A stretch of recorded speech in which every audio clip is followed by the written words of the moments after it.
हरे Krishna dear डिभोटिज। So आज चाहिँ हाम्रो यात्राको दोस्रो दिन अनि हामीहरू सबैजनाले आनन्दले निद्रा पनि पुऱ्याइसकेका थियौँ र आज हामी पुग्दै थियौँ कलकत्ताको हाउडा स्टेसन। जब हामी ट्रेनमा बिहान उठेका थियौँ हामीहरूले खबर पायौँ कि हामीहरू 5 घण्टा अलरेडी डिले छौँ भनेर। सो हामीहरू जब हाउडा स्टेसन पुग्यो हामीहरूको अर्को ट्रेन छुटिसकेको थियो। अब हामीसँग एउटा लास्ट अप्सन भनेको हामी नजिकैको अर्को स्टेसन जानुपर्ने थियो जुन आधी घण्टा को दूरीमा थियो। त भगवान श्री हरिको कृपाले गर्दा मैले अगाडि एउटा क्याब देखेर उहाँलाई इमर्जेन्सीमा हामीलाई अर्को स्टेसन लिएर जानको लागि भनेर उहाँले स्पिडमा लगेर छोडिदिनु भयो। भक्तजनहरू हामी सकुशल पुग्यौँ। तर अनफर्चुनेटली अभियसली लास्ट आवरमा आएर हामीले कुनै पनि स्लिपर एसीवाला चाहिँ सिट पाउन सकेनौँ। त हामीहरू जनरलमै गयौँ। अलिकति डर लागेको थियो तर पनि भगवानको नाम लिँदै कृष्ण कथा गर्दै हामीहरू यात्राको लागि अगाडि बढ्यौँ। ट्रेनमा थुप्रै हुनुहुन्थ्यो, उहाँहरूले पनि हाम्रो जुन कीर्तन छ त्यसलाई सुनेर साथ दिइरहनु भएको थियो र एकैछिन हामीहरूले कृष्ण कथा पनि गऱ्यौँ। त यसरी हामी त्यो दिनमा रेमुना पुग्यौँ। रेमुनामा हामी जानुको मेन कारण भनेको हाम्रो यात्राको पहिलो दिन शिला गुरुदेवले त्यही राख्नु भएको थियो। त हाम्रो स्टार्ट भयो गुरुदेवको क्लासबाट त्यो यात्रा डे। त त्यस पछाडि हामीहरूको भयो शिला बडा हरिदास प्रभुजीको मिठो कीर्तन। र अभियसली मैले हजुरलाई पहिला पनि भनेको थिएँ जब बडा हरिदास प्रभुजीको कीर्तन हुन्छ तब कोही ननाचिकन नगाइकन कोही पनि बस्नै सक्नु हुँदैन। अचम्मको कुरा रेमुनामा जो अभक्तहरू आउनुभएको थियो उहाँहरू पनि सबैजना नाचिराख्नु भएको थियो and it was really inspiring for me. So कृष्णको नाम कति पावरफुल छ भन्ने कुरा हामीहरू यहीँबाट थाहा पाउन सक्छौँ।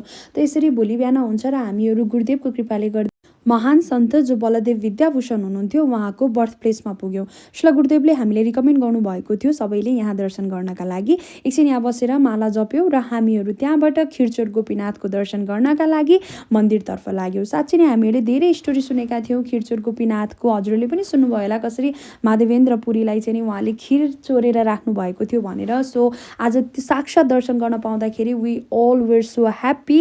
र यहाँबाट हामी निक्लियौँ र अब चाहिँ हामी जाँदैछौँ श्री जगन्नाथपुरी धाम। हामीहरू चाहिँ बसमा गएका थियौँ र फाइनली हामी पुग्छौँ जगन्नाथपुरी धामको होटलमा जहाँ हामी बस्नेवाला थियौँ। सधैँ जस्तो मैले आफ्नो जोक्सहरू भक्तहरूलाई सुनाएँ र एकछिन हामीहरू त्यहाँ रमाइलो गऱ्यौँ र अब हामी आजको दिन रेस्ट गर्छौँ र भोलिपल्ट बिहानै हामी भगवान् जगन्नाथजीको दर्शनको लागि जान्छौँ। तर भक्तजनहरू फर्स्ट डेमा नै हामीलाई चाहिँ नि जगन्नाथ भगवान्ले पानीसहित स्वागत गर्नुहुन्छ।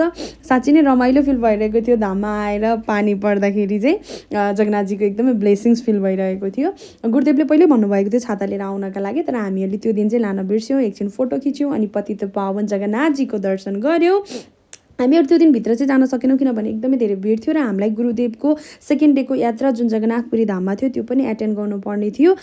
तर पनि हामीहरू चाहिँ नि बेलुका जस्तै आउनेछौँ भनेर चाहिँ नि पतित पावन श्री जगन्नाथजी जो बाहिर हुनुहुन्थ्यो उहाँको एकछिन दर्शन गऱ्यौँ। त्यहाँ भक्तहरूले गाइराख्नु भएको थियो र त्यस पछाडि फेरि हामी गयौँ इस्कनपुरीमा गएर एकछिन हामी कीर्तन गऱ्यौँ अनि त्यहाँ बस्यौँ नाच्यौँ एकदमै रमाइलो भयो। अनि अब हामी यात्राको लागि जाँदैछौँ। So this much for today dear devotees. अब बाँकी चाहिँ म हजुरहरूलाई अर्को ब्लगमा देखाउँछु। आजको लागि हरे कृष्ण जय जगन्नाथ।